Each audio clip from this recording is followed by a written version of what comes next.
Programme का आखिरी कड़ी रह गया है। उर्दू तकरीर के लिए मैं आप दावत देता हूँ साबिहा खातून को आए अपना उर्दू तकरीर हम सामीन के सामने पेश करें। जी हजरत जल्दी। अल्हम्दुलिल्लाह तबा व सलामुन अला इबादिल्लज़ीना इकराम। सन 18 ईस्वी की नाकामी के बाद हिंदुस्तान मुकम्मल तौर पे अंग्रेजों के ज़ेर इक़्तिदार चुका था, जिसके बाद लाल किला की अलामती ताजमहल तक छीन लिया गया और मुग़ल हुकूमत के आखिरी दुश्मन चिराग बहादुर शाह जफर को जिला वतन करके रंगून में कैद कर दिया गया। इसी तरह अंग्रेजों के खिलाफ तैयारी होने की 100 साल जद्दोजहद ने दम तोड़ दिया। की क़यादत में अकाबिरीन बेगम जंग के मैदान में सुकून ढाई के आखिर तक अपनी सियासत पर जोर दिलाई।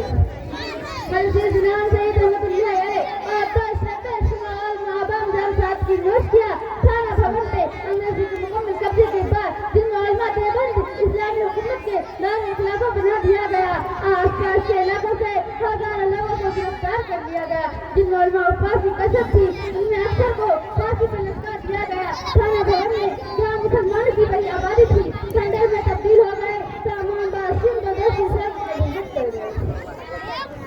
मकतबा इस्लामिया अरबिया देवबंद जो बाप का उलूम फैलाया एक मदरसा ही नहीं था, जिससे कुरान और हदीस की तालीम करते हुए बल्कि तरबियत का भी थी। इसमें तहरीक आज़ादी के लिए जंग साजी भी की जाती थी। हज़रत शेखुल हिंद मौलाना महमूदुल हसन और साथ ग्रंथ अदालत कासिम ननोतवी उलूम से वक्त के साथ साथ जज्बा उनके दिल में परवान चढ़ता रहा, यहाँ तक कि उसके नतीजे में एक ऐसी तहरीक ने जन्म लिया जो सन 18 ईस्वी के बाद हिंदुस्तान मुकम्मल तौर पे अंग्रेजों की ज़ेर इक़्तिदार था। हवाले से पहचानी जाती है हिंदुस्तान तारीख हुर्रियत के यह तहरीक रस्मी रुमाल शेखुल हिंद के नाम मारूफ या मशहूर है। इसके मुताबिक कहा जाता है कि अगर तहरीक कामयाब हो जाती तो आज हिंदुस्तान की सिपाही और जुग़राफी नक्शा दूसरा होता। और मौजूद साथिया इकराम जीनत परवीन हमारा नाम नहीं है। हज़रत शेखुल हिंद मौलाना देवबंद के मोहल्ला हज़रत का दीवाना खान था।